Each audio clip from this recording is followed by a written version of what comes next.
Happy Sunday. Welcome to those of you who are able to make it here on the live discussion. I have no idea how this is going to go, but I just kind of want to get right into this because I've been having a channel kind of all morning. If you tuned in to the live stream that we did on Friday, I kind of mentioned that I was having a bit of a stream come through and I was going to maybe try to catch the current and then go live if I was able to kind of grab it. And that's what I'm attempting to do here in this live stream. So I have no idea how this is going to go. You guys know that I have like an anxiety issue and I'm just like getting a little bit nervous, but I do just kind of want to jump right into this message. And all of this is kind of surrounding, I got a comment, I don't know, probably like a week ago or a week and a half ago now. And somebody was genuinely asking why somebody, like they said, and I'm paraphrasing here, but they were like, I don't understand because I've been doing my shadow work, and that word doing is something that I want to really kind of come back to. I've been doing my shadow work and I'm trying to move away from this person. I don't understand why that person keeps like in their energy and these dynamics keep coming up in my energy field. And I was reading that and legitimately I was just kind of opening myself up and I'm like, is anything coming through? And nothing was really coming through. I was genuinely stumped. And I think that's something that I really want to ground this message in, like first and foremost, is that I am not some kind of a guru. I am a human being in my meat flesh suit, the same as you. I don't have all the answers. I'm not claiming to know all the answers. I really do believe that we're all just kind of bouncing ideas off of each other, bouncing energy off of each other. As Ram Dass so eloquently said, we're all just walking each other home. And I was just kind of opening myself to see if an answer came. And nothing really did like that night. And my response to that person's comment in the moment was just, I honestly have no idea if you're doing your shadow work and if you have moved on from this person out of your energy. I genuinely don't know why that person would still be in your energy field. Now, I do just want to say that, of course, like, the person in me, I do have a degree in psychology, and just in case that's not clear for a lot of people, that's much different than being a therapist. I'm not a therapist. This is not therapy. But I do have a degree in psychology, and like my little psychology little brain knows that sometimes the way that we see ourselves and what we think we're doing isn't always like what we're doing, which is why we have therapists that are kind of trained in mirroring like techniques and asking really poignant questions to kind of illuminate certain things and where we may have missed something. And I don't want to just like kind of skip over that because I think for a lot of people who potentially do have this question, it could still be up in the air. Like, what does it mean to purge somebody from your energy field? What does it mean to do your shadow work and all of those things? And maybe the mind, especially those of us who are Westerners, the mind thinks that we have rid ourselves of somebody's energy because mentally we're sort of overthinking about it. But the Eastern traditions have a much better tradition and viewpoint of viewing the human being as being multifaceted. And if you want to look more into this, I highly recommend doing some kind of a study into the 7 principles. It's something that I've returned to, but I don't have them all memorized. But it's actually a really fascinating topic from like Eastern traditions because, it's like when we come in here, we sort of enter into this space and we have these layers, and it's hard to kind of suss out because we are an integrated system, but then there's different parts of us as well. So it can be hard to kind of suss out which parts of us are active or not. And so as Westerners, we think that the conscious mind and our conscious understanding of self and what it is that we're quote unquote doing in the world is all that there really is to us at any given time. There's because we're uncomfortable with the unknown and we like to control things and we like to think that everything in the universe can be captured in logos, meaning like logic, but logos also means like order. So this is the masculine versions of intelligence because we have this false belief that everything can be understood and that there's some from what I hear, I'm American, so from what I hear, the rest of the world has a much better grasp of this, that there are some questions that really just don't have answers, and the best thing that you can do is really relate to the kinds of questions. And we're really playing in that space in the realm of spirituality and psychology, and when we're asking life's biggest questions, which is why it's important to have logos, but it's also important to be able to kind of put that philosophical lens on things. So I just don't want to gloss over the fact that, for some people, it really might be that you haven't fully let go, even though maybe you would like to. And I don't want to gloss over that. But the rest of this message really kind of pertains to something bigger that I'm just sort of playing with this, like that potentially could be going on here. Now, before we get into this, I do just want to say that there's an energy stream that is trying to come through me. And that's where I'm getting a lot of this stuff. I'm not claiming to own this knowledge or anything like that. And everything that I say, just like, please take it on merit. And this energy stream wants me to make this very, very clear what it is that we're doing here and what it is that we're not doing here. They have really wanted to bring forth higher order messages on my channel for a while. I'm just channeling this. On my channel for a while, there seems to be a genuine fervor, a genuine interest, and a genuine need for some kind of like higher order messages. And that's something that has been really acknowledged. There's been a little bit of hesitation from the higher realms because this is a big group of people, and not everybody that has come here with the purest of intentions or the purest of heart, especially in terms of like seeking out certain questions and especially like connecting with their spiritual journey. And that's something they would like to talk with here just later. So to be absolutely clear, what we're doing here and now, the intent behind I'm hearing this very clearly. You have called this information forward, this group here. You have called this information forward through me, through many other arenas of your life. Like, it's here for you to participate, and this answer is very present for you here at this time, like, should you seek to engage with it. But what the goal is for you to receive this information is not to create more teachers. It's not to create spiritual teachers. That's not the goal that this energy stream that I work with has in mind. And I've said this kind of before, but they really want me to highlight this, that being enlightened or fully developing yourself, self-actualizing as a human being, and becoming a spiritual teacher, those are two different things. Most people who have achieved enlightenment over the course of all of human history, I'm hearing, were not spiritual teachers. They were just, chop wood, carry water. And sometimes they're thinking, especially in Western culture, we can lose sight of that as the goal because Western culture is so hierarchical and we want to distinguish ourselves. And there's nothing really wrong with that, but it's a much different goal than what it is that they have. And they're saying that because I think some people here, potentially you do, like, you're very connected. I just feel this you're very connected with spirituality. You're very excited about all of this, and you know the difference that this has made into your life. They're really giving me the word evangelical. We don't want this to be evangelical. They find evangelical energy to be very distasteful and to be very disrespectful. And we have to honor that this is has been a very curated group where people have opted into this, and the messages that have come through, I'm hearing they've been very specific in order to kind of spin people in one way or another so that this group remains very niche and very curated for the specific messages that kind of want to come through. So as long as you understand that you're really not to go and disseminate, you're not receiving this information to then go tell it on the mountain, to tell everybody, because everybody might not be in a place to receive it. You have to trust that everybody's on their own journey and that they're going to go to the places and the people and the things and the messages that call to them. We all have to have an immense amount of respect for that. What they're trying to do is cultivate the student archetype and the student principle. And they're saying here that there has been a bit of a spiritual test for some people who have been watching me, or potentially others. There's been a bit of a spiritual test going on with this, so you can readily accept the messages that have been coming through this vehicle, the words that I'm saying in a very two-dimensional, the thing I'm trying to draw your attention to, or somebody else potentially that you've been listening to, you can readily accept that there's wisdom in the thing they're trying to draw attention to. But they're really trying to show you that I'm hearing follow my lead. They're using me as an example, because I'm hearing for some, this needs to be accounted for, is that I speak about these things from a place of a student, and anything that you admire in me really is not because I'm a teacher. I really don't see myself in that light. I don't, somebody used words like therapist and healer. I don't go by any of those terms, and I don't see myself in those terms. Anything that you find valuable here is because I connect with the archetype of student. If I do anything well, it is the archetype of student. And that actually links very well and very nicely back to the tarot of student, teacher, healer, master, right? That's page, knight, queen, king, student, teacher, healer, master. And the student is at the bottom, not because it's the lowest, but because think of it like a pyramid. It's the most robust.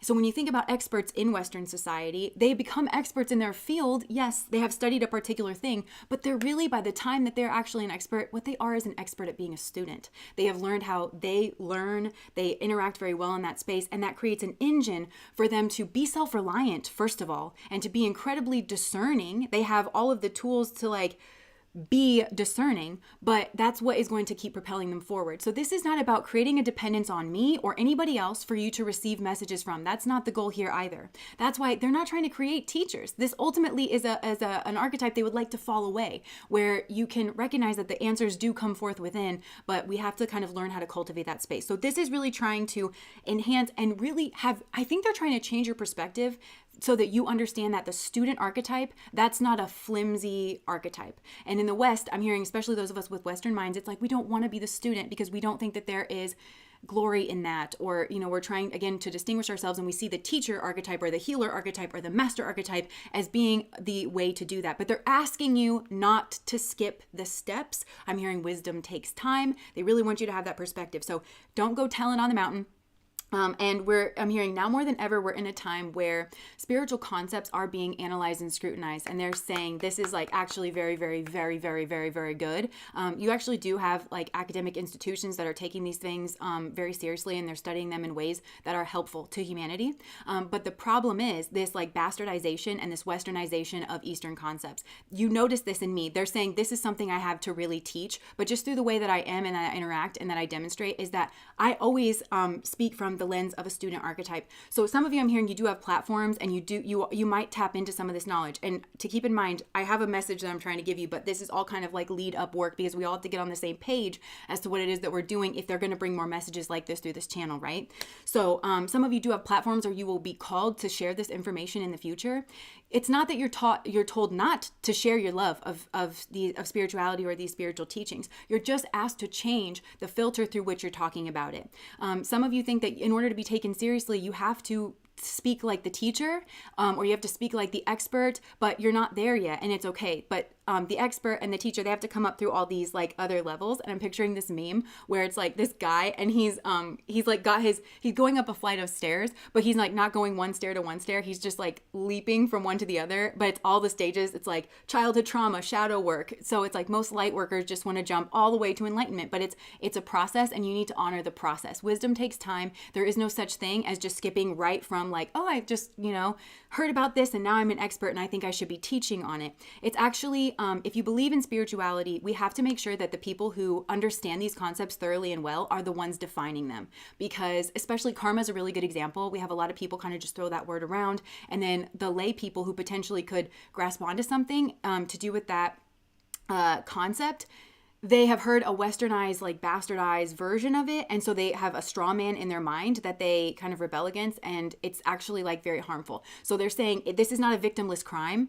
if we turn around and we try to speak about things like from the archetype of the teacher instead of the archetype of the student. So just if you want to talk about these things, talk about them with interest, talk about them as a student, mention where you heard them from, like, so that people can investigate it on themselves. This is all very important in order to, that same dharmic fire that you feel can be ignited in other people if you give them something to feel excited about and something to think about. And if you're not trying to control it, they're saying we'd really like to distinguish ourselves from other spiritual traditions that, again, are potentially more evangelical. We don't want to be that. It's just an offering. It's just here. If you connect with it, then fine. Okay. So, and everything that I say, it's important that you take on merit. Some of you, like, they're saying there's something very specific about me that has drawn like each of you here. And for a lot of you, it's because like you see yourself in me. We're like kindreds, like we have a very similar like energy signature, and you just recognize that immediately. And this is why it's so easy for you to just receive information from me. Some of you have an admiration or respect for me or for what I do. And others of you are like highly triggered because of something about like the way that I look and the things that I say, and all of that's important here in your journey. And I'm hearing you're just going to have to deal with it. Like if it's the triggering, that's a part of like the message. So everybody's coming here in the spiritual space. The message comes through multidimensionally, and you need to start thinking about that. There's nothing that is not like fair game, like when we kind of enter the space for you to consider and for you to think about, which is why they're wanting to like, they're wanting me to switch things up in ways that I don't understand too, because it's like thinking of this as a tarot reading, it's not putting people in like the best mindset. So that's why they're saying like meditate or just be interested, like really like just the interest, the curiosity here. Okay. So now with all of that being said, let's kind of get into the message that I really feel like I was meant to kind of speak on or like draw forward today. And again, like this is something that, like, I can't stress this enough. It's like, I didn't have the answer to this. So I'm trying to put this together as I go. It's very Isis energy. And so just bear with me as I'm kind of stumbling through. And again, like, use your discernment, take all of this on merit. If it's helpful for you, then like really integrate that. And maybe it's just going to give you some things here to kind of like consider or, to think about. Okay. So the question again was like, why does this person sort of like keep showing up in my energy field if I have been doing my shadow work and if I have like moved them out from my energy field? And they said that this is like there's a multifaceted answer here to this question. And we have to kind of guide you through the message in order for you to kind of like understand. I'm hearing you don't know the destination, so you have to trust us like as we're kind of like pulling you through here on this message. So I have notes here so that I can kind of like stay on track and not forget, because I get like really nervous. Okay, so first they want to address like this whole concept of like doing shadow work. And this is a very Western thing. And they want to broaden your concept of shadow work and the way that you're kind of thinking about it. Because again, the doing part implies that you have control, and that the way that shadow work kind of goes on deals primarily with the conscious mind, and that you can kind of control and dictate. And they're saying to some degree that is true. Like, you can choose to kind of like consciously interact with the space. And they're saying the best way to do this is to kind of decide what energy you're in. Like, okay, I'm capable and ready to do shadow work, because we all know shadow work can be like really intense. And if you're not in the right place to do it, it's not going to be productive and you can potentially hurt yourself. This is also why it is nice to get into therapy and to have somebody that you trust, that you know is knowledgeable. If you open up Pandora's box that you don't know how to get yourself out of, that you have somebody there who can assist, and this is also what we do for each other as like Sangha and spiritual community. So they're saying, yes, certain aspects of shadow work have to do with your doing, okay? But they're telling me that this is just such a small piece of the puzzle, and that life itself is shadow work. And they would like for that to be more acknowledged, that just like a river kind of flows through you experiencing life is doing shadow work onto you. And some of these things take time, because not all shadow work is something that you can initiate and that you can follow through. Now, that's a concept that's like a little hard to grasp, and I'm going to start from a different place to kind of walk you through exactly what it is that I mean, okay? And that has to do with what it is that we traditionally do on this channel, which is these kind of like love dynamic readings. And they're saying you have been guided. You are absolutely right that you've been divinely led to exploring some kind of a love relationship. And they're saying, we were behind this, okay? Like we had a little something going on behind the scenes, okay, that you can kind of sense, and we would like to illuminate more of that for you here and now. So a lot of you have been looking into these love dynamics, whether it's with yourself and another person, or whether it's you're a third party and you're looking in on something like this, right? But a lot of the messages that we pick up here on this channel have to do with this sort of relationship dynamic that is worldly based, and it is unhealthy in that way. And you have like a spiritual perspective, or you're trying to cultivate this. And all of this kind of comes back to something called covert contracts. So like I said, we've been looking into these kinds of things where, how do I explain this? Okay, they're not wanting me to come into this like from this particular place, and I just need to stop and figure out like where it is they're trying to have me enter this topic of conversation. Okay. So, let me see. Okay, so they're wanting me to talk about like what I've talked about before, which is this unholy alliance. They're calling it the unholy alliance between the root chakra and the mind, that busted root chakra, which is the feelings of insecurity, the feelings of not being good enough, the feelings of being powerless, and then those feelings trying to skip the stairs, like I was saying, and try to connect with mind energy as a means of strategy, because that's something that both the root chakra and the mind have in common. It's different types of strategy, but both of those energies revolve around some kind of strategy, and they're tying this to the concept of free will. And that like is inherent to each one of us as individuals. The problem with that is that we are limited as beings. So they're saying wisdom comes from being able to have a certain amount of self-awareness and to be able to place yourself exactly where it is that you are. So you don't have the full picture. That's not the intent. You shouldn't have the whole picture. Most people should not, because life itself is a process. Lead me to the rock that is higher than I. That rock that is higher than I is the process of life. Life is the teacher here. So whatever is like kind of being presented to you is guiding you through a shadow work. And some of these things kind of take time. And I think they're wanting me to talk about like my own experience with this. I didn't really know. Yeah. Okay. So for instance, like, you know, I sit here and I'm in a good relationship with my husband, but this did not like really just happen overnight. And I think it's easy to overlook like some of the things that I have gone through, because I can like deeply relate to a lot of the things that have come through like in the readings. So, and I'm going to link this to covert contracts. Man, I'm like really stumbling over this. Let me just pull a card here because I'm not really sure where to go. And that's okay. Spirit, how do I segue into this next? Oh, the Magician. Okay. Okay, I'm doing it right now because I'm trying to be strategic, because I don't know how to build up the message, but I just need to trust where this is going. So this basically leads forth to covert contracts, and we've talked about that in some of the readings, right? And a covert contract is something that I think it would be really, really positive for you to look in on your own. This is also why they're saying it's great to have Jess delivering these messages, because she isn't an expert. Like, I have a degree in psychology. That doesn't make me an expert in psychology, but I'm a student. So I can throw out these kind of concepts, and then it's important for you to be a very active student on your end. And this is something that's really, really good for you, for this particular group of people, is just to, and I'm hearing you have like very adept minds, like you want to kind of connect to these things. So one of those things that they would really like for you to understand and look into is the concept of covert contracts, but like make sure you're looking like Psychology Today and like, you know, going to really good sources. But a covert contract, it can be a sign of low self-esteem, which I was talking about, like that busted root chakra and the unholy alliance between the busted root chakra and the mind combination. And what a covert contract is, it's exactly kind of what it sounds like it is. Covert means hidden.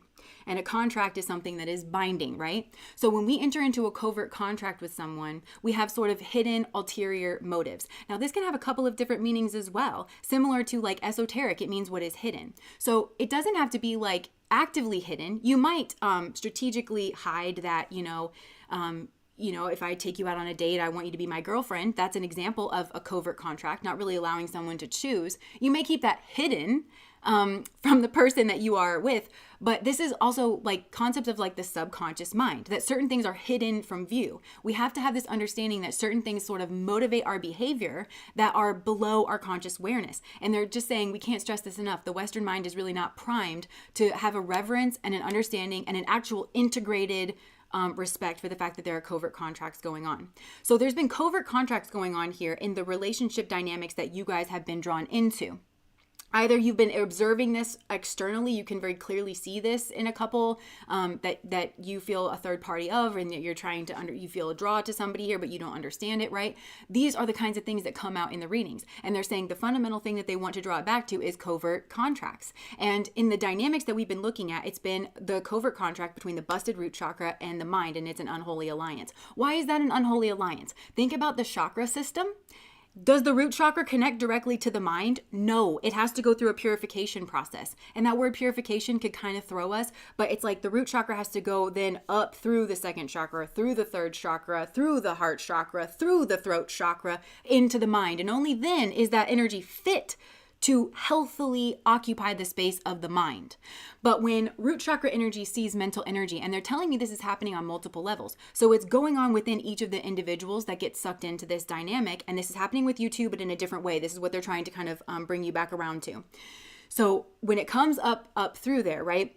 When the root chakra energy sees that mind energy, it can be very alluring. They're essentially saying these are the ingredients to what we like to refer to as devil energy. It's very tempting, it's very alluring, and like we say with the devil card, it's that quick fix energy as opposed to the longer term journey that is actually the only correct journey. It's the only way that you can actually get there, and it's the only way that you can actually like hold on to things. So they're saying like that longer term journey is you've got to come up from the root chakra into that second chakra. You have to address all of these other issues, and then like that mind strategy can actually be well intentioned, well balanced, holistic, and pure. And you see this play out in these relationship dynamics where you have two people that are drawn together very strongly, but it's to achieve some kind of worldly goal or worldly desire. And they're saying this energy of temptation is very alluring, and people don't really understand it, that it actually comes from a place of insecurity. And they're saying in these relationship dynamics, you can usually see that one person is the root chakra person and another person is the mind energy person.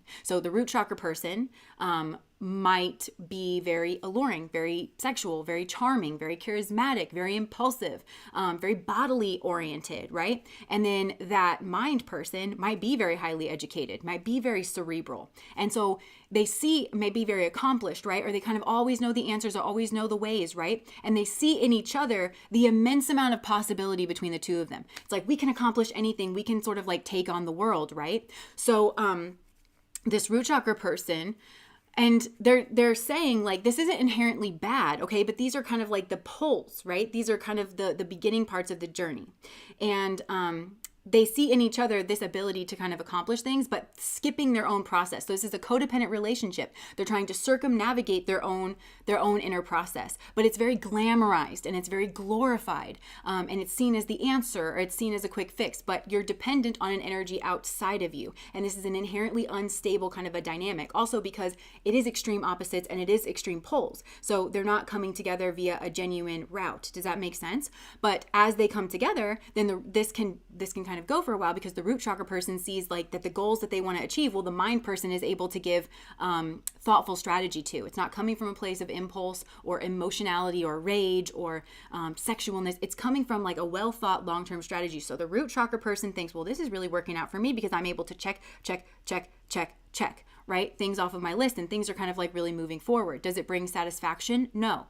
And the mind person sort of sees in the root chakra person, again, like that passion, the fervor, that aliveness, the joie de vivre, the passion, right, that they might not experience themselves. And so again, they kind of codependently like attach themselves to that. And that root chakra person might then be the face of something or whatever. So this is this kind of like unholy alliance between these two.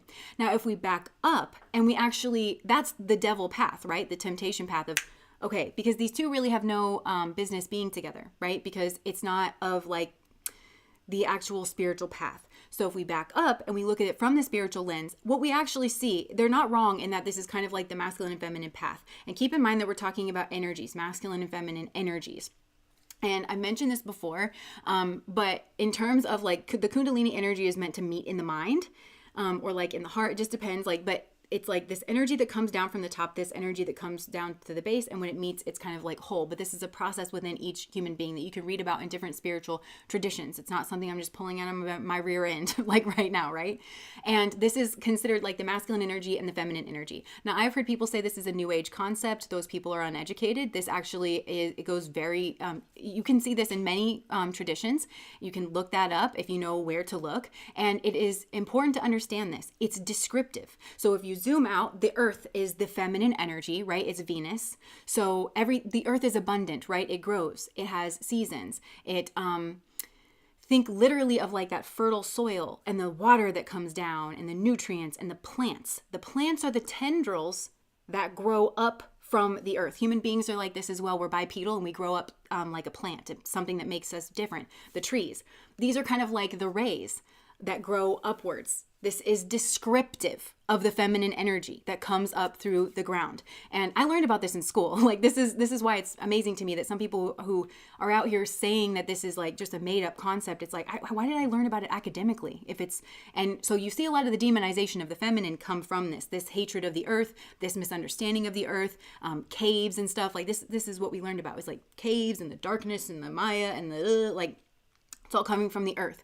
Well, the masculine energy comes down from the heavens, the sun. The sun's rays are the tendrils.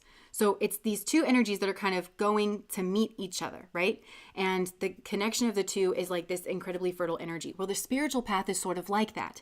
You have two different kind of starting points. The masculine one that is that sun energy, and it's coming down and it's trying to take root into the world. This is the person who's like more mental, they're more philosophical, but maybe they've never really felt grounded in their life. They've never really felt secure. They've never really felt safe being like sexual or something like that, right? But it's kind of coming down through these things. Now, the root chakra energy is more that feminine path, actually coming up from the earth and pushing up through the soil. And so that's why there's a lot of that kinetic energy, right? But it's different starting points. And they see this combination. It's like they see in the other person where it is that they're trying to go, and it's incredibly alluring, and they want that for themselves. But the key is to see with wisdom and to see with discernment and to go about getting that the right way, and to actually getting it in a way that's sustainable, which is you have to come up through the other chakras. So what that means is like that root chakra person has to address second chakra stuff. then it has to come up. It has to meet the confidence, and the selfhood of the third chakra, and the love of the fourth chakra, and the self-esteem and the ability to express with the throat chakra before then it gets to the mind energy. And the mind has to address, again, self-esteem, but from a different way with this second chakra, being able to express, being able to love, being able to feel, and onwards, right? Because what we find in these relationships that are incredibly volatile between this mental energy person and this root chakra person, that are very alluring but very volatile because they're trying, it's like magnets that like pull in and then repel and pull in and then repel, right? The reason it's volatile is because it's unstable, because you'll notice in those relationships, there's not a sense of confidence. There's not a sense of selfhood. There's not a sense of genuine love energy, right? So when they go bad, both then kind of repel into their corners. And now you've got that strategy energy, but somebody's going to be incredibly emotional, incredibly like impulsive, and somebody's going to be like more long thinking or more strategic, right? But it's missing that kind of like heart energy. But it can take a while to kind of like open up to that, if that makes sense. Now, I think for a lot of you, you have this energy of the heart, because that's that third energy that we see like kind of come in, is like you feel a heart-centered pull to like one of these people, but they're like not able to kind of see it. And so that is like a healthier version, because everybody's got to meet in the heart, right? And like, especially like love and connectedness, I think like the center point really is like that heart chakra energy, but it's like you've got to kind of be reaching to that. And so it's a slower, you're not trying to, like the guy skipping the stairs, you're not trying to like skip all the stairs.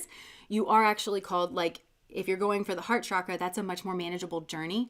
And so from the root, like you are addressing your confidence issues and you know what I'm saying? It's like that measured approach, and it all is happening within you, Aries.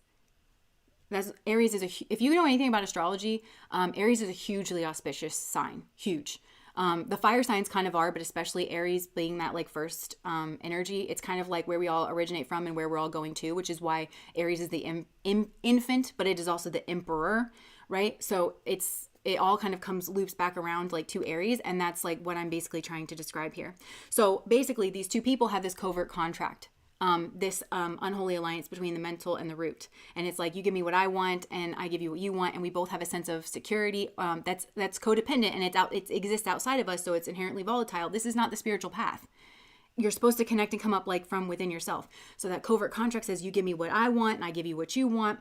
But there's so much that goes on under the subconscious radar, because it takes a lot to be able to kind of pull apart what exactly it is that you're feeling, because a lot of that is the insecurity. If you did kind of go slower, you realize that there was a lot of insecurity or something, and you can see a lot of those tactics play out. The triangulation, the competition, whether it's within the couple or whether it's like external, right? So they've been introducing you to these concepts, right? And it was slick. This energy, it was slick, okay? Because you have genuine heart energy. You do. When it comes to this like worldly kind of an energy. Now, they're not separate, but they would like for me to ask you to separate these two concepts in your mind. So put everything that we just discussed like kind of to the side here, and then we're going to move on and then to this next little bit, and I'm going to try to connect it like all at the end. I hope you guys are following me. I know this is, like I said, I'm not really entirely used to doing this, and I'm barely grasping this myself. So they're saying everything that we experience in life is spiritual. Okay, you come here, yes, like you are a timeless soul and you take on this human body, right? That is the mechanism by which you learn spiritual lessons. That if you were just this eternal being that didn't have a body and you couldn't feel sensations like hot or cold or pain or exhaustion, you couldn't learn that same way. That feeling that this Saturn rules over the world. So this concept of being limited in human form in some way is the mechanism by which we learn. And a lot of the learning just is empathy. It's just having like these different perspectives, just having these different kinds of experiences. Like I've said on the channel before, I really do feel like life, what it is that we're doing here is we're doing God's shadow work. There's that word again, right? Where not everything is just whole, everything's kind of fragmented and blown out here. So we get a different perspective on each of these things, right? And so that's what I'm saying is like just the process of going through life, which is something you are not in control of and you are not expected to be in control of. So many people, when they involve in the spiritual journey, they think, I'm supposed to be in control of this. And spiritual masters, they have these city powers and that's the goal of spirituality, but it's not. It's a certain amount of like wisdom to understand that you're not meant to control the things of life, but that life is teaching you something, and that going through the process of life, like I've mentioned before, is the Kobayashi Maru. It's this experience that what if it doesn't have like a goal? What if it's just meant to be experienced? And then you can do that an infinite number of times. Like I said before, there's some kinds of knowledge that can only be related to, and life is one of those experiences. So yes, like you've gone through shadow work. you do shadow work, but sometimes shadow work gets done to you. And now is where I'm going to use an example of my own life, because when I was like a new adult, like a very fresh new adult, I was going through experiences that I didn't understand and that I knew for a fact that I didn't deserve. And I hear a lot of people like mention these in the comment section in my video, like, I don't deserve this. Like, I've been doing my shadow work. I'm a good person. Like, if anybody deserves like love or something, it's me. That's a covert contract. So we think about covert contracts in terms of relationships, but do we think about it in terms of our relationship to spirituality? Okay. Now put that on pause. Okay. So I'm going to return to that. But I was a living example of having all these covert contracts, because I have loved God since I was like tiny. And like, I'm not saying that other people don't. I just, I was raised in a very religious family, and I had like almost a fixation on it. But I didn't understand to the extent that my fixation on God was driven by fear. When I was 8 years old, I like completely broke down, and I started thinking about death, and I couldn't stop thinking about it. Like, it all just became real to me for whatever reason. And it was like a week and a half where I just like nonstop thought about death, and I was like just in and out of panic attacks, and nobody really knew what to do with me except for to distract me.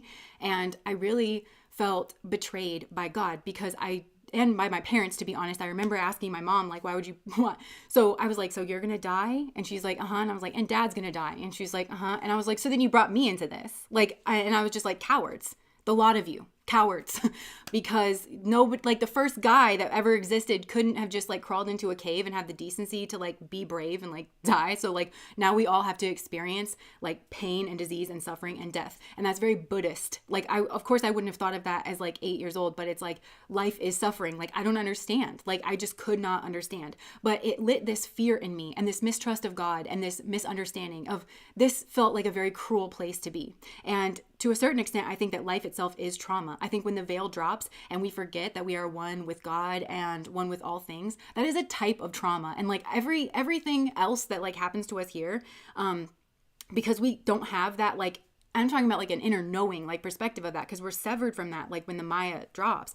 That itself is like a very traumatic experience. And those of us who are seekers, like it, and philosophizers, like, I don't think people understand to the degree that it is such like a personal drive to like understand like why all of this like kind of goes on. So I was very much like along that path. And I'm telling you, like, I threw myself into devotion, and like I was just kind of like known as that kid. Like, I was just known as being very Christian. I would read my Bible. I like wore rings, and I went to youth group. I mean, I was that person, right? And I really did throw myself into that.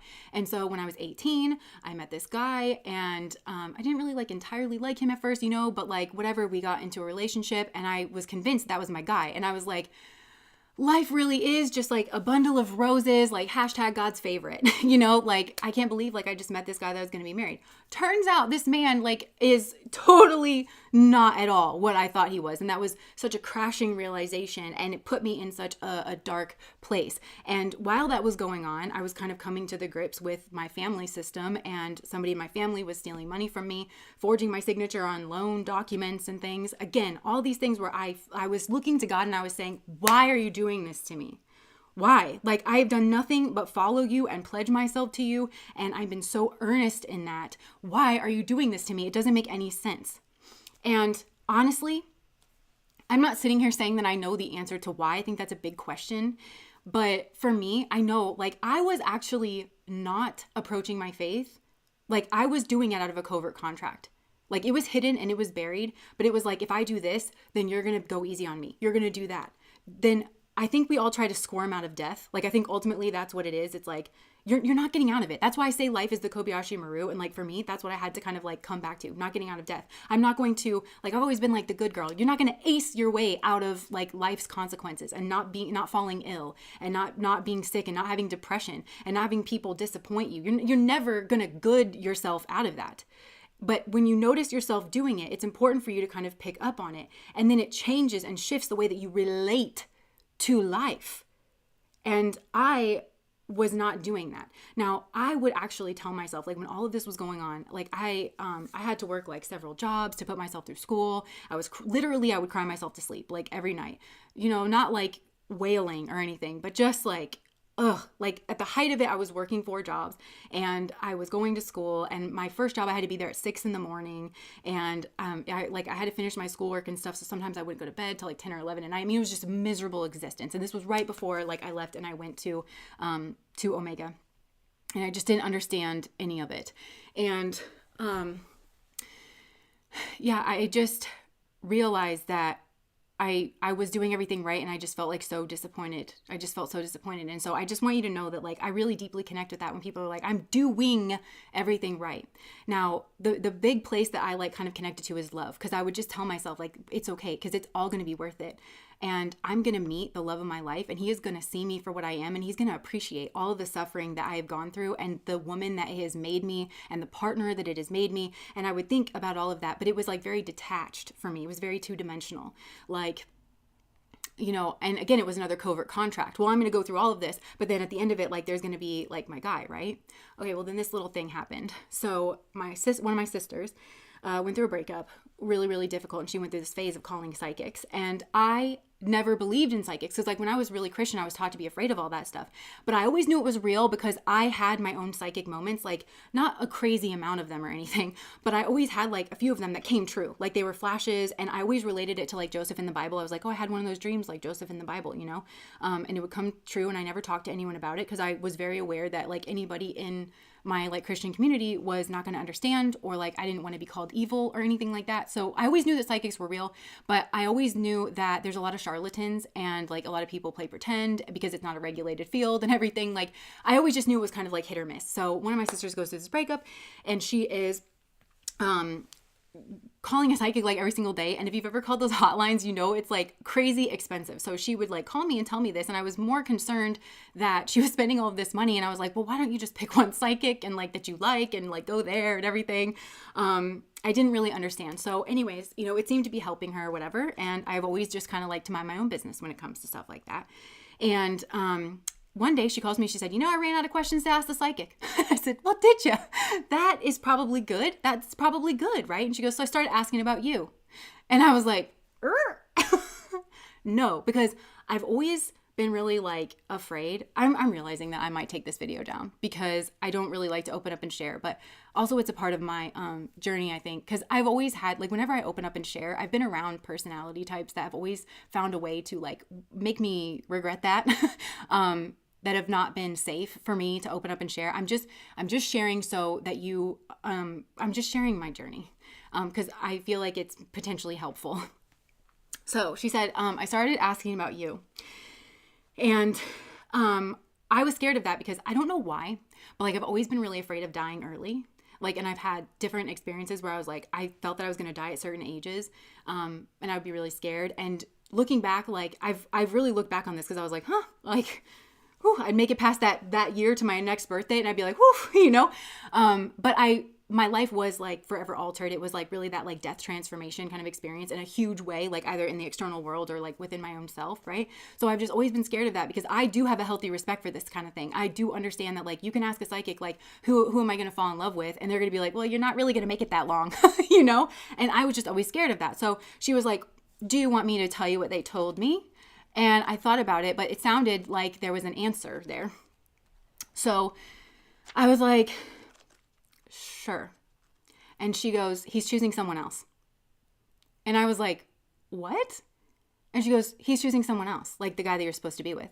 And I was like, this is by far the rudest thing that you have ever done. Like, this isn't funny. I don't appreciate that because literally at that time in my life, it was like the height of my aloneness and my like abuse that I was experiencing. And literally that was the only thing that was getting me through, as I was like, one day I'm going to be with somebody, like covert contract kind of mentality. And I was like, I just cannot right now with this.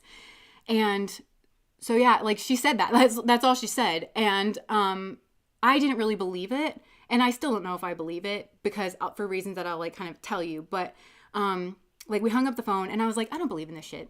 Like I don't believe in this shit. So, I don't even know why this is like upsetting me. Here's what I'm going to do. Cause I'm like mislogical, and I'm like, I'm going to call my own psychic and I'm going to ask who I'm going to marry, and they're going to give me an entirely different answer. And then I'm going to be able to put this down because I like literally could not think about like I couldn't think of anything else. That was the only thing that was like keeping me going, and like I couldn't function.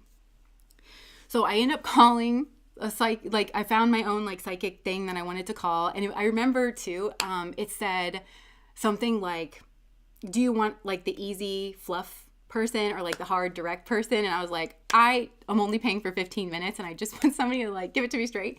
So I picked that person. And like I had this guy, his name was Joe, and he was like hitting certain things like on the head, and I still didn't believe it. I was like, you're on my Facebook, like there's no way that you could like possibly know or whatever. Like I was very, very, very, very skeptical. So I just said like, no, I want to know who it is that I'm gonna marry. And he was like, well, there's a choice between two. And I was like, I knew it. Like everybody's gonna say something different. And he goes like, you're going to know him already, which by the way, this is all how I met my husband. Like, he's like, you're going to know him already. And then he's going to kind of come back, but he's like, he described him as like a George Clooney type. And I got so pissed at God because I was like, George Clooney, because A, he's never really been my thing. B, he's not of my generation. So I was like, how old is he? So I was like, okay, so he's some sort of like old bachelor person. And immediately I was just pissed. Because I was like, I've been nothing but like good and faithful. And you want to send me some like old bachelor person who like doesn't want to settle down? No. Like, no. This is not how it goes. It's just not.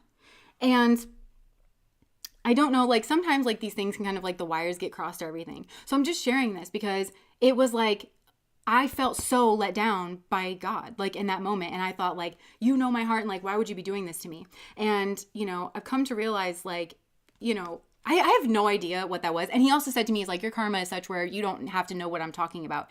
You know, these two people will probably have to know who you are, but the fact that like none of this is resonating with you, it's like, because I'm like, I couldn't think, I was racking my brain and I was like, I literally like to this day, I cannot think of who that would be. Like, I was just trying to picture some old guy that like, like I still don't know. And that is not how my life turned out. But like Alex, you know, and I, like, we are monastics. So I don't know if maybe I misunderstood that of like, he was not like a bachelor. He was like on a monastic path. And like, he was maybe choosing that path. I don't know. Like, see, so like kind of wires get crossed, but I'm just letting you know that it's like, all these things that were coming up, they were like covert contracts. I had to really face the fact that I was really only playing ball with my spirituality. Like I was always been really good and everything, but it's because I was afraid. I was just trying to like sidestep my fear around being alone, really.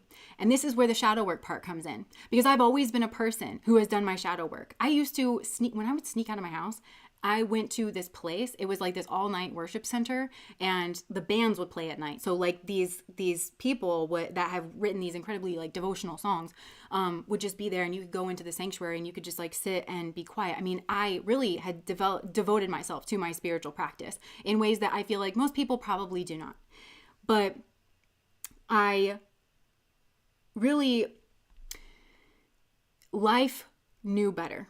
So I was single for like 4 years, and I was like at the lowest point in my entire life. I was single and didn't know like why, because again, I was like, all I've done is I worked at a daycare. I was trying to like learn how to work with kids and everything. So like all I've done is like try to prepare myself for this, but life knew better.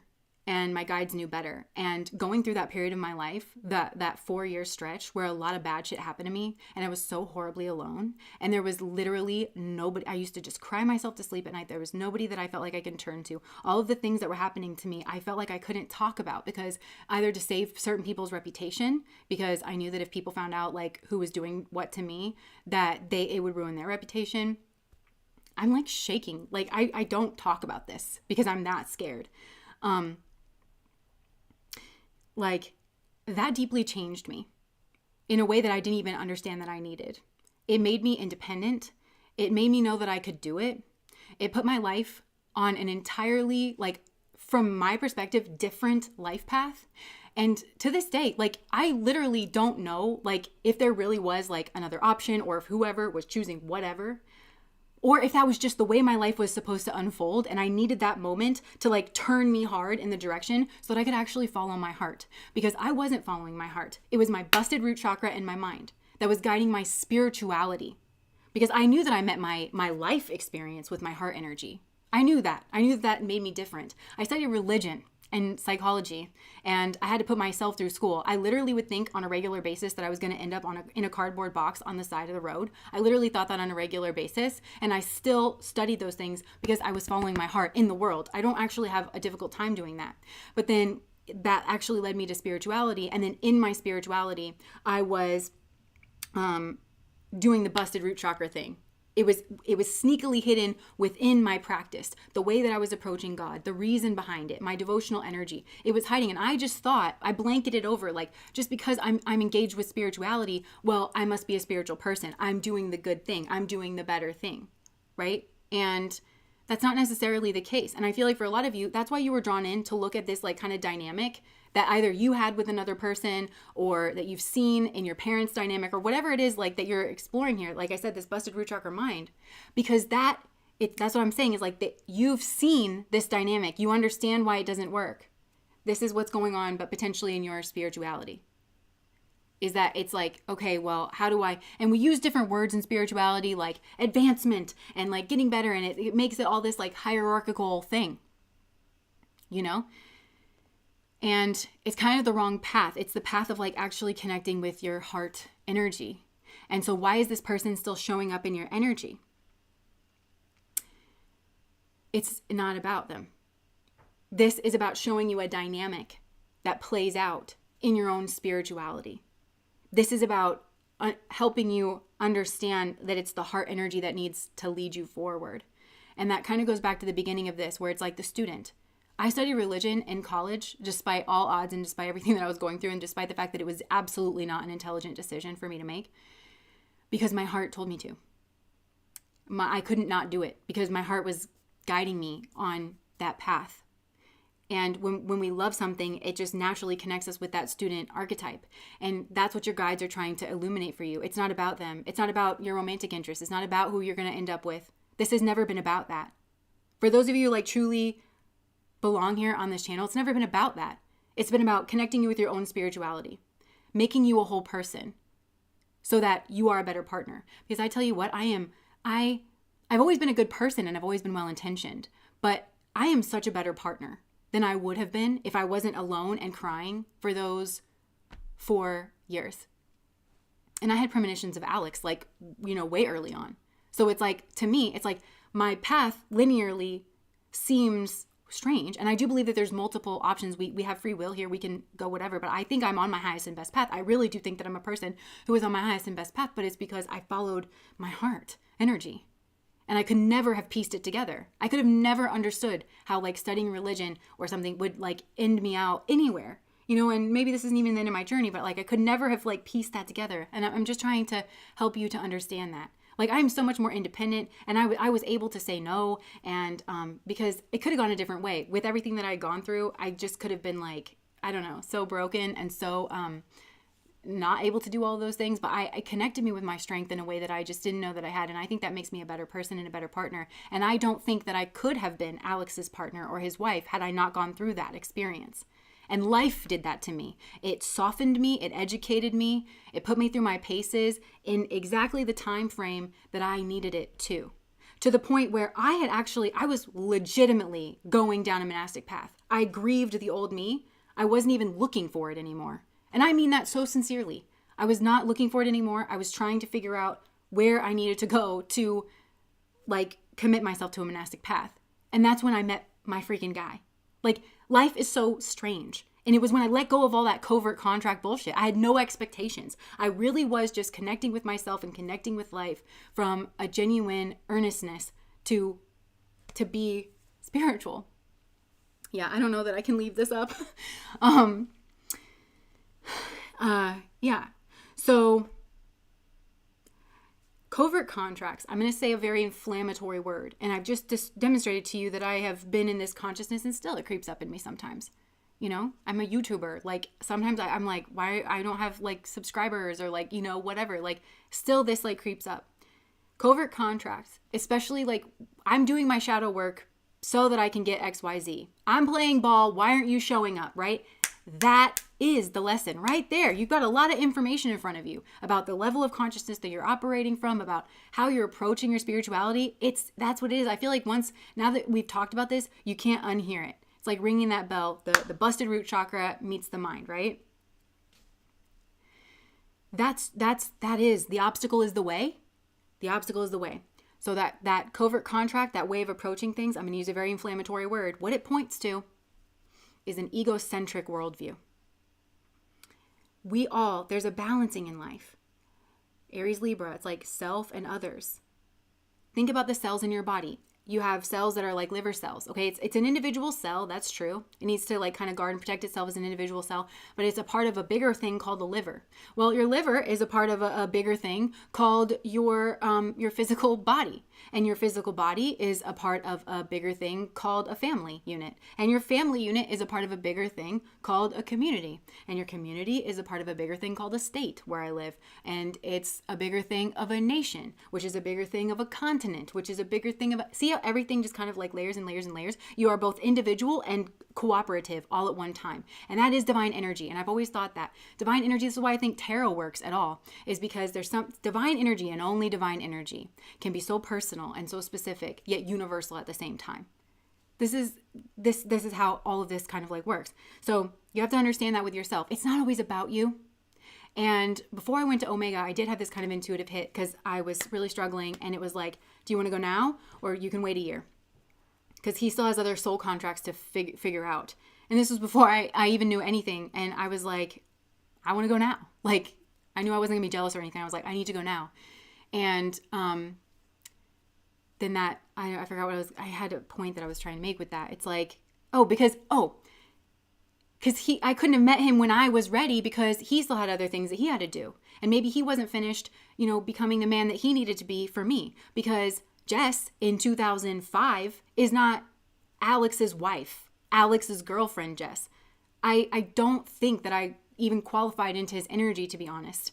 Like, I just wouldn't have if I hadn't gone through the experiences that I went through, and that I was capable of making the decisions that I was capable of making. And all of this comes from a wisdom, lead me to the rock that is higher than I. It's like this sort of intelligence. And I don't mean this intelligence that has an end goal and can kind of like get us there. This intelligence, they say, there's the quote that says, like, in nature, nothing hurries, but everything gets done. It's that kind of an intelligence that the Eastern traditions are kind of talking about. And this is a kind of knowledge that you can only experience. You can only live through. So that's always kind of, I know that whenever I get those things, like those messages where it's like, I'm doing all the right things, like, why isn't it working? Like, that's always, I kind of knew that there was something going wrong or like disconnected. And I think potentially it's just getting you a different worldview. And they're linking this into one last thing, which is, it's not enough to just learn about these spiritual concepts and plug them into your Western mind, okay? The goal is to have like a more holistic mind, to use the left hemisphere and the right hemisphere, and really like Eastern and Western thought really do like symbolize the hemispheres of the brain. This is what New Age thought is it's basically just cherry picking different concepts from the East and trying to plug them into a Western mindset. But the Western mindset, it's about achievement and hierarchy and logos, and everything has to make sense, right? It's the same thing as like yoga, but like there's so much else that goes along with yoga, like the eightfold path. But like just doing asana, like it's not really the same thing. And actually it's ill-advised, because not having that holistic approach potentially sets you up for consequences that you don't fully understand, right? It's whole. Just like these messages are whole, Spirituality has that way of being. It's not enough to just learn these fancy words and to try to synthesize it through your own worldview. You have to understand that these words and these concepts, they come from cultures who have long, rich histories of struggle and triumph, and it's everything is like so deeply connected to them. It becomes alive. It is so personal. And you have to respect that unless you're willing to understand the context and to know where these things have kind of like come from, and to really truly get to know it, like you were getting to know a person, and to really do that credence, you're going to hurt yourself, and potentially you're going to hurt other people. It's not going to make sense. This is not about cherry picking things and plugging it into the Western mind that wants a result, that wants to like, like the West, we have a lot of really amazing things, medicine, pills, like just take this for that. And that has its place. That has its place. Spirituality ain't it. Spirituality ain't it. This is a much bigger journey, and wisdom takes time. And just know that this is an alchemy. You are engaged in the process of alchemy, and you can't always understand it. And that's where trust comes in. But even it's like, what do you trust? And this is where discerning what parts of self the pull comes in. All of these things have come out in the messages, and they're just trying to kind of like pull all of these together. So exactly, I find it disrespectful how Sanskrit words are used incorrectly and for nonsensical things. And usually it's like for selfish things, where it's like a lot of people who say that they're on a spiritual path, it's like they're kind of weekend spiritualists, where it's like when it's convenient or if it suits them, not if it challenges them though. And I feel this way, like a lot of people come into tarot and it's like, I just want to know like about my love situation. Well, I don't have that perspective. Like, yes, like we can learn about it, but like to what end and why? And we need to understand the undercurrents of things. I always try to kind of go at that. Like it's useless and it's potentially misleading and harmful if I just tell you like, oh yeah, well this person has a crush on you, instead of like, what does it mean when this person has a crush on you? Because they don't really have the greatest character. Does it mean that you're just gonna, run off and get in a relationship with them? Like, I find that irresponsible. And I think a lot of people do just want to delude themselves sometimes, because we do try to like, dull out the pain of life, which again, spirituality is the longer term journey of that. I personally think of dealing with the four Brahma Viharas, or the four noble truths, that life is suffering. Suffering comes from craving. There is a path out of suffering, and that is the Eightfold Path.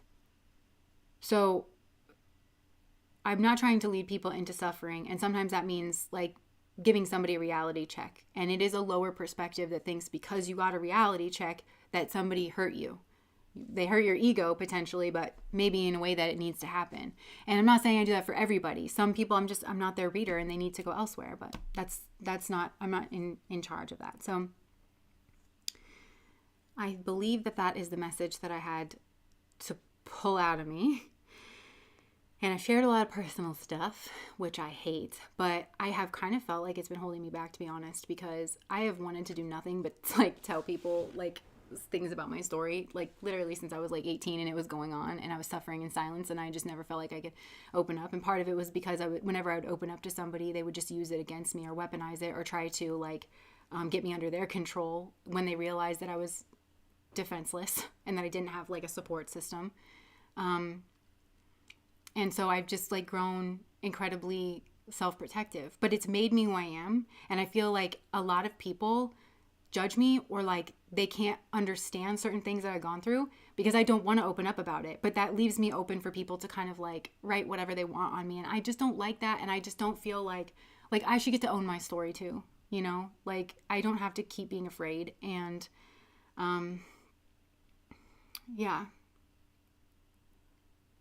So I haven't been reading the chat because I just wanted to kind of like keep this going. It's so powerful. Okay. That's another thing that tarot has taught me. Because at first, like when I first started reading, if I would get like, I remember I like flashed back to a way that I felt when I was like 13 years old. And I was like, oh, well, now my energy is coming into this, and this must mean that I'm like wrong. But it was exactly describing from like this personal feeling of what other people were going through. And I was like, oh, it's meant to be personal to me. It's okay for it to be personal. Like as long as I'm discerning and I'm like careful, it doesn't necessarily rule it out. And I didn't understand that I always have tried to cut myself out of things, and it's not always conducive. Okay, so I have my cards here because I just wanted to see, like, I'm just going to see if there's anything else Spirit would like to say. To be honest, you guys, I am probably going to delete this because it does make me feel uncomfortable to have this kind of thing just like out there. But you guys are my community, and to be honest, this is something that I've learned from a lot of you, because so many people, like when they send me messages like on Patreon or something, they're incredibly vulnerable and they're incredibly like open and they're owning their stories, and I want to be able to do that too. And so many of you do open up in the comment section and you share different things, and it's like, why can't I do that too? And I think it's because I've been trying to hold myself to this, like, well, I'm just like the message that is coming through me and I should be a machine so that people can kind of trust me. But I think it's just important for you to know that I'm a person. And I'm also scared too, because I did get a negative comment where somebody was like deeply criticizing me, and at first I was really hurt by it because I felt like I was being accused of things that I wasn't doing. It's just not how I see myself. But I do understand that people see me in different ways. But that what really bothered me about it was that I had opened up about like how I wanted to be a preacher early on, and they threw that in my face. They said that spirit is not supposed to come through in sermons, which is laughable because what? Like prophesying, like sermons is like a very Christian thing, but like all traditions have some form of that. Like what? Like just no. Just to say that spirit is not meant to come, and this is in a way like a sermon or like just a witnessing, like just giving my testimony or something. And I'm just really scared of like mean, nasty people where I open up and be vulnerable, because like we're sharing this with like a lot of people. And I know that it's a part of my journey for me to just be like, I don't care. And some people are going to come from that place of consciousness where they're going to try to like say that, but okay. Buddhist overseas. Oh, thank you. Yeah, Page of Swords. This is the student energy. And like sometimes we don't like what it is that we see. And yeah, like the High Priestess. So this is tarot. Okay, I think this is talking about the situation that I just said. It's because they maybe got a bad look in the mirror or something. I don't know. It's hard to get there, yeah. But further behind. Yeah, and we're all just walking each other home, and like sometimes I'm further behind on lessons and somebody else will say something and like it illuminates things for me. Okay, the Page of Swords, yeah, like the Page of Swords is such, like this is the moment after tarot too, and so it's like the Page of Swords is different a little bit in this deck, but it's like not, the Page of Swords can like, you think you know more than you do, and like there's some kind of like element of confusion. And that's why I think people who actually get traction on the spiritual path, there's a degree of humility where it's like you just have to own up to the fact that you don't have all the answers, and that you may not have all the answers, and maybe that's not the point. And I've always heard too that like this kind of thing that we're doing where we talk about concepts and things, you don't have to know about concepts to like to live in that flow state, you know, that enlightened state, to like figure out how to kind of like get that. It's a completely different set of things, which is why spiritual teachers, it's like they have the ability to kind of communicate these concepts. It's a completely different thing. That's not the same thing as having that. It's just a lot of times the only people that we come into contact with who have achieved that are spiritual teachers, you know, but they're not the only ones who are enlightened. But a big part of like actually doing that is just humility and just being able to say like, I don't know. And sometimes you don't know, and you just have to kind of be willing to talk it out. And that's also, I just want to say like the cruelty of people who want to judge, and like it makes people afraid to share. And you could argue that even if you didn't get something out of this, like we're all trying to share our human experiences, and that maybe it is beneficial for each of us to feel safe and to feel like we can open up, like especially when there isn't really anything, like nobody's trying to do anything nefarious here, you know. I'm happy to police report the comment. Any weird comments? Oh, I'll leave it up for a while. Jess would be curious to hear your thoughts around masculine silence. I'm curious to know what you mean by that. I just want to be silent. Don't take it down. Incredible truth. You're sharing your story is relatable to people on a spiritual journey. Yeah. Yeah. And I've been called more and more to open up about my journey, because I've also had like weird experiences, like spiritual experiences. And I kind of even knew, I was like, I think I'm supposed to talk about these someday. Like even like when it was going on, just to throw it out there in the world, you know. I came to your channel and I recognize you, Patience. I know you've been around. Your approach is very unique than a lot of readers. It's deep and accountable. That's why I feel like I can resonate with you. I'm afraid to be vulnerable. Nice. Yeah. Stories help us to connect. So true. So true. You didn't reveal much. Yeah, in my opinion, it may feel like it. Yeah, because I have, like I've mentioned this before, I'm a fearful avoidant, and we get these things called vulnerability hangovers, and I get like so in my head. It's also because like the people who like abused me in my past, like they did horrible things to me, and then they would make me feel like it was my responsibility to caretake their reputation. So if I said anything about what was authentically going on, then it made me feel like I did something wrong, or I would get punished, or I would get yelled at, because I shouldn't have said what they did because they didn't mean it, you know, but they never like would fix their problem or anything. And so that's been just ingrained in me that I'm going to receive some kind of punishment way out of proportion to what it is that I deserve, but it's really all a mechanism of control, just trying to keep me quiet. And so I feel like, unfortunately, I feel like advocating for myself and protecting myself, or even just owning my story, is something wrong, or something that I know that I don't deserve to like be lashed out at or to be harmed in any way, but I will be regardless. Like, in my life has just taught me that, like, I will, if I have just offended the wrong person or triggered the wrong person, that they're going to come at me like with a hammer, and that they're going to be completely, blocked off to acknowledging that perhaps maybe they could have approached the situation differently. Like,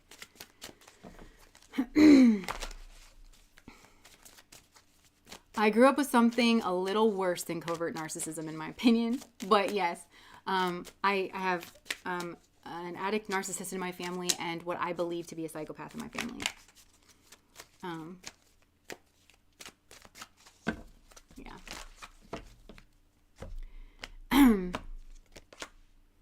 Justice. Yeah. Like, just balancing things out. Like, yeah.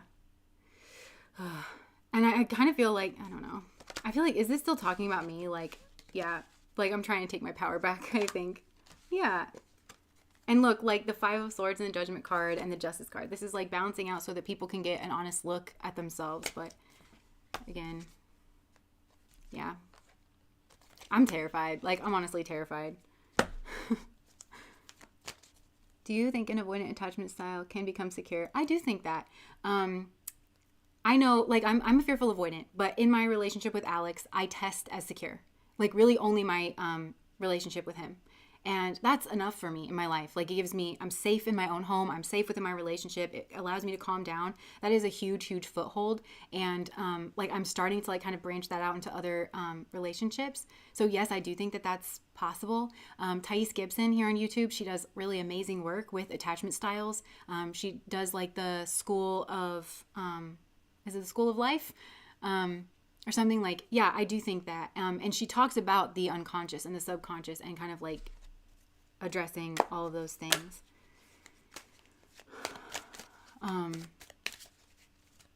Yeah. Okay. Anything else, Spirit, that you want to kind of say here? Thank you guys for sticking around. Thank you for hearing my story. I just, like, it's sort of powerful. You know what else is like really weird? Is coming from like a place in a family system where you don't feel safe to just like open up and share. But then I found this group of people on the internet, of all places. Like, we've never met in real life, and you guys are all over the globe, and yet I relate to you, and I feel comfortable enough to you to open up and share things that I don't feel comfortable enough to, like, what? Like, isn't that weird? Like, life is a paradox. life is a paradox. And that's why, like, I've had to also like rewrite my understanding of family. And that's why, I don't know, I think I have a very Aquarian approach where it's like, you guys feel kind of more like my family because I feel I can actually tell you the truth. I can actually open up and share who I really am to this group of pretty much strangers on the internet. Like, that is, I think, a huge mark on my family. Like, this is a lot.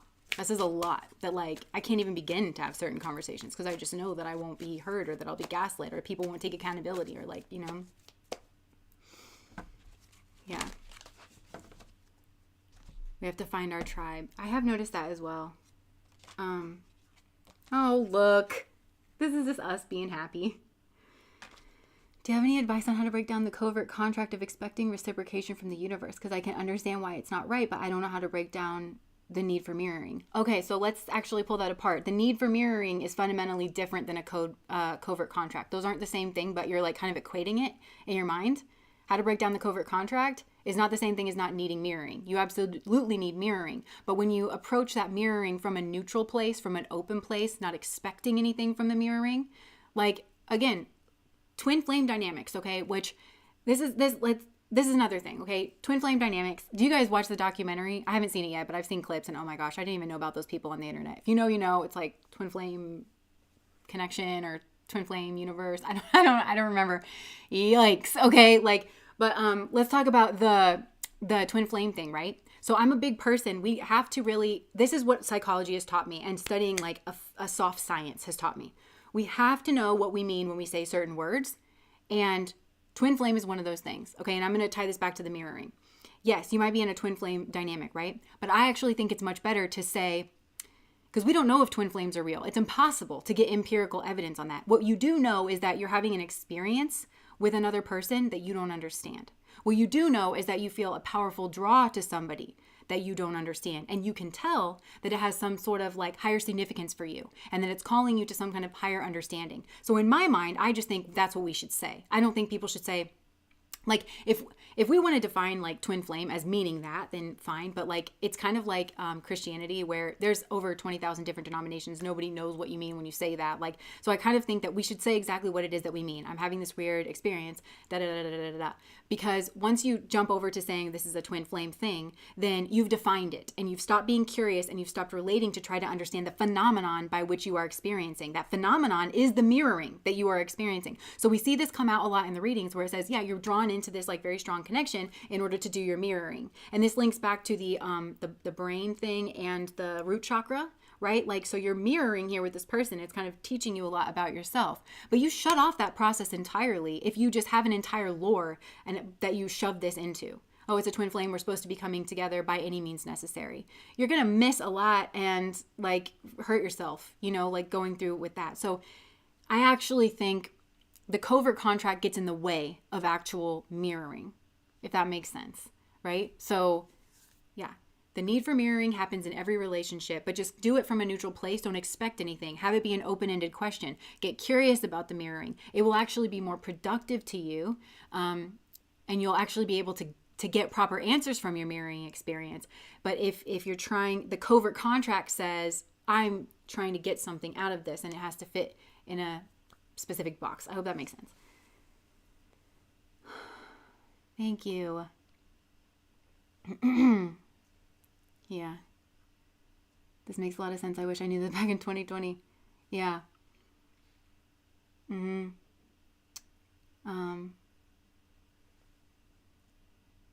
Well, even though they will help me so much.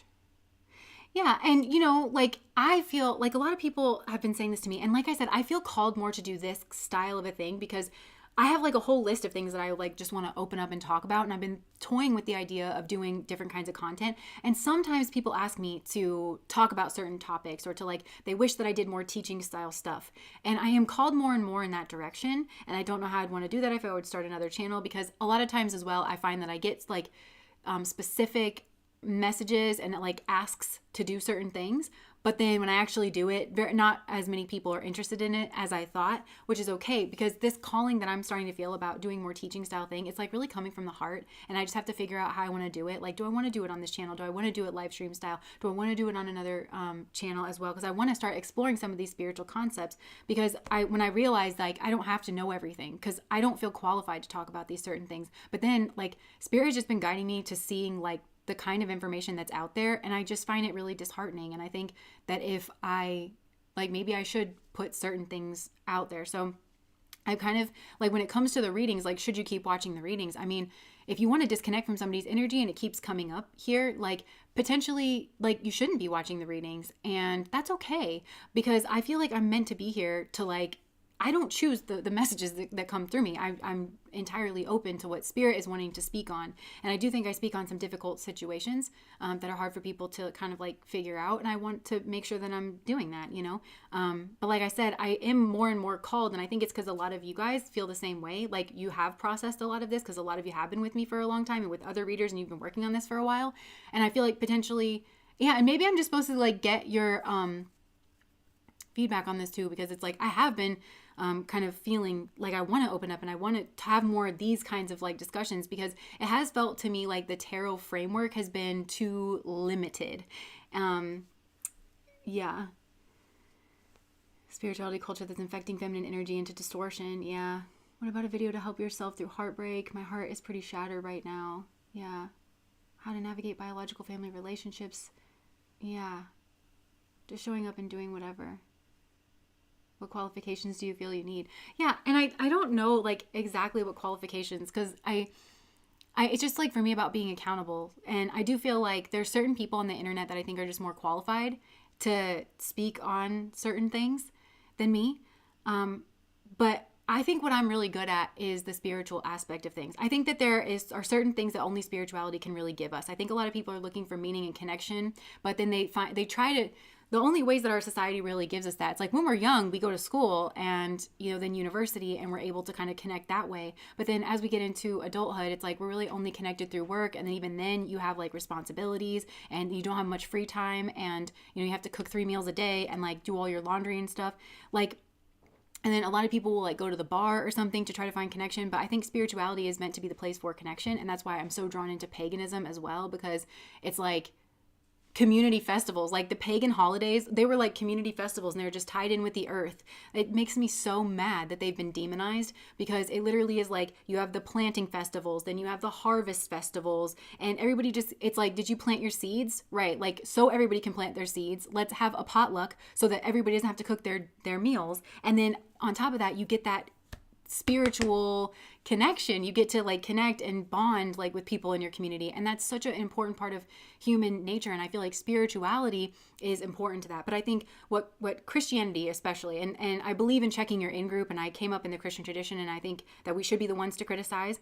I think that Christianity, with its evangelical approach, and really did corrupt spirituality and made it about belief. But spirituality wasn't about belief before. It was more about like connection and trying, again, descriptive, not prescriptive. It wasn't a requirement that you had this belief or that belief. We were all just kind of students of life and like kind of connecting. And I would like to be a part of a movement that kind of brings that back, where we can have these kind of higher order spiritual discussions. And I feel like where I kind of shine is bridging the gap between things that I'm interested in, like pragmatically from like the earth realm of things, and connecting it with spirituality, because I think that we have spiritual people who they're not grounded. Like, they don't run their ideas by like the scientific method, for instance. I think if something's the truth, it actually you will see it from both sides.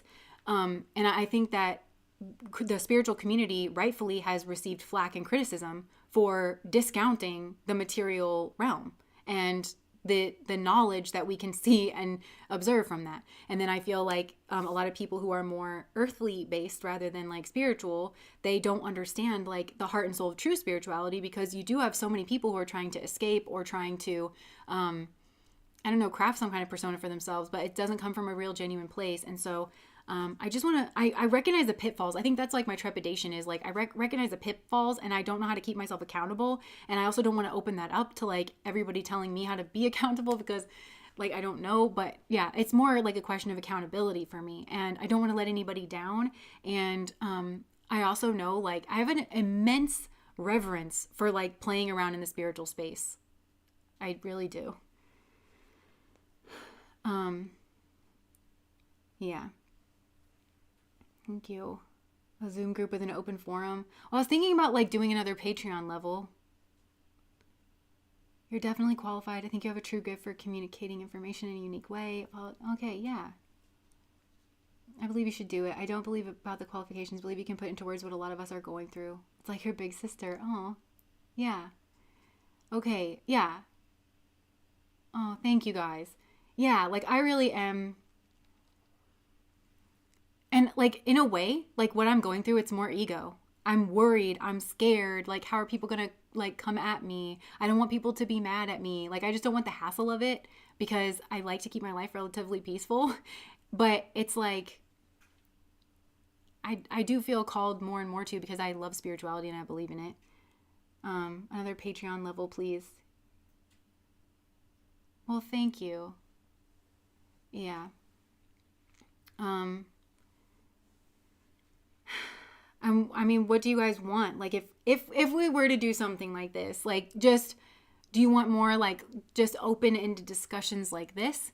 Do you want, I mean, and like, I have a list of ideas, like talking about spiritual topics. I also asked Alex if maybe sometimes he would be open to having conversations with me, because Alex is like great. He really is like, and he is like, he has such a grasp of like the material world too. And he's earnest in his spiritual practice.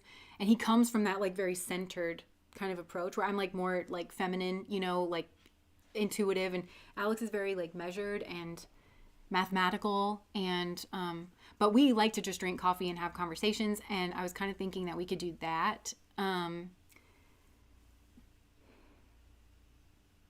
Totally normal feelings. Go easy on yourself. Yeah. YouTube memberships are great. Yeah, I don't really know about the YouTube memberships. I mean, I kind of do like, but I've always thought like, okay, well, I have Patreon. So, oh, I wrote my gratitude. Oh, Leah. Wow, you've been an immense part of my journey. Oh, thank you, Leah. I'm so glad. Yeah, we could start with the topic and then open it up to discussion. And yeah, it'll probably have to evolve over time. And like I was just kind of thinking of doing a bit of a mix of things, you know, and then I didn't know if I should do it on this channel because, you know, people do come here for the tarot messages and I don't want to like mess that up for people. But then at the same time, I was kind of thinking, well, I would want that to be a part of like the overall thing, like on a channel, you know, talk about the stories of Persephone and the terms you use like Kundalini. What if we left it loose? You can go through the list you have. Other times it can be a coffee and a discussion. I don't think you even need content to start. Let the space create. You know, that is kind of good advice because I just feel like I ruin things when I try to control it too much. And if I just open up and like let whatever come through, then it's a little bit better. But then I worry about saying the wrong things. But, you know, if I do say the wrong thing, I can always correct it. Alex does use the tarot. Alex has been reading tarot longer than me. Like I read it more now, obviously, but yeah, Alex reads the tarot. Alex actually reads for me, like, because I can't read my own tarot cards. But okay, well, it's just good to know that there are people who want that because it's like I have been called more and more to do it, and I just don't want to do it just to do it, and I get nervous. But yeah. And I've also been thinking about doing more, like doing the zodiac signs, but not the zodiac signs. I was thinking about doing like earth, air, fire, water, like each day of the week to just do like kind of general messages. Because I actually really like starting my day with this. I like getting ready. It just makes me more productive. Yeah. Okay. Failing forward. You're human. Do you have an advanced tarot book you both recommend? I don't know about like advanced. Oh, a tarot book that I really like is 78 Degrees of Wisdom by Rachel Pollack.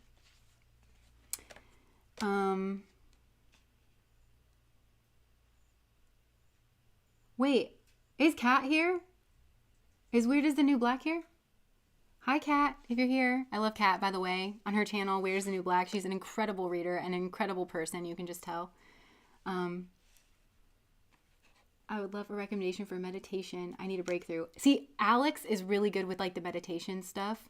I love all different kinds of meditations, but like it just depends on like visualize. I like Dr. Brian Weiss has one that I do. He has like, you know, healing ones and stuff. I like to do that. But also I do like the hertz, and I can't remember which one. It's like 424 or something, like hertz. I like to do that, like different frequencies, and then I just kind of try to quiet myself down.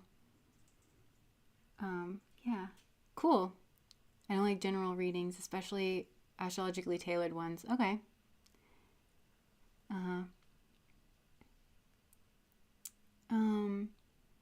Yeah.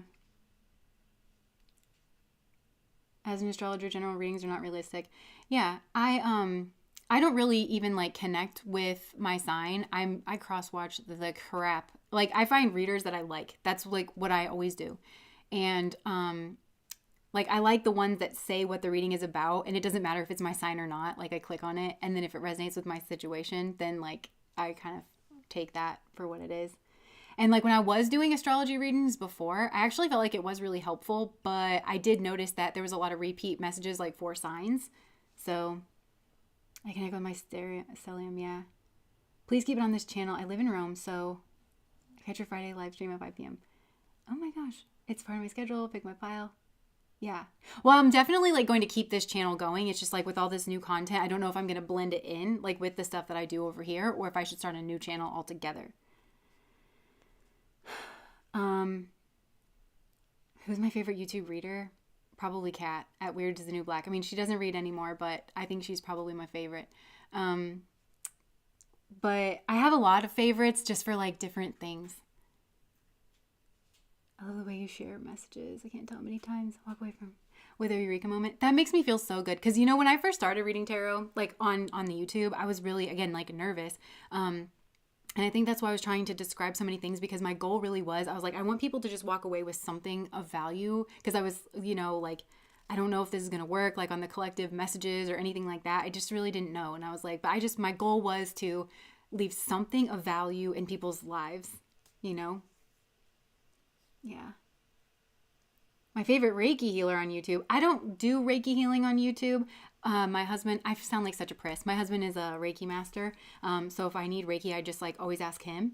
But we have a friend, Brett Bevel. He teaches Reiki and he's really good. He's written a few books and I think he does have a YouTube channel. I don't know if he keeps up on it, but he also has like books and stuff that you can get. I'm so glad. Nice. Yeah. Could be our Sunday service. Oh my gosh. I love that. Okay. Well, thank you guys so much for showing up to my TED Talk. I hope that you found this helpful and that it was, and again, I don't know if that's going to resonate with your situation as to why this person keeps showing up in your energy field. And for some of you, it could just be that, like, you know, you are ready to move on, but like, I'm still catering to, I still kind of serve this function for people who are like new or starting this journey or whatever. More into my own gifts here. Feels all rising. Oh, good. You guys need a channel together so we can watch and learn from you both. Bounce ideas off each other. Yeah, Alex is just really Scorpio rising. He's a Scorpio rising, so he's just kind of I don't know if he'd want to do it all the time, but I think that we could do some like conversations together. Chipotle time? No. Not today. Okay, good. I might not leave this up, okay? Just because I am a person and I struggle with being open. I'm a Scorpio rising, I get it. Yeah. All right. With both you and Alex, and it was pretty awesome to see your dynamic. I would love to watch random topics in the School of Jess. Yeah, the man behind the curtain. Nice. Yes. Okay. I'm just going to pull.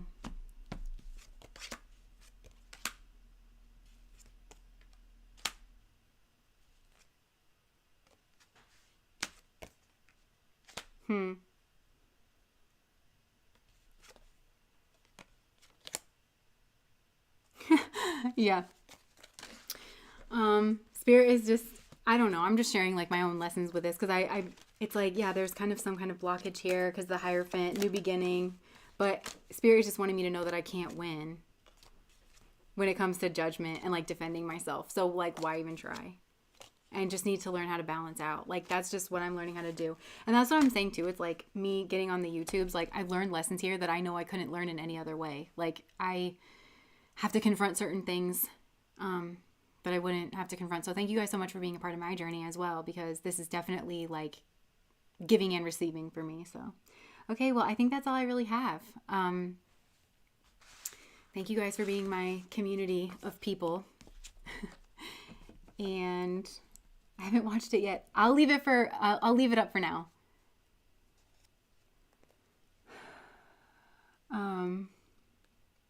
K2 and Shravana. Any advice? Every step is legit. Mm-hmm. That is true. Every step is legit for them too. Yeah, part of it is just acceptance and grace and... Okay. Bye guys.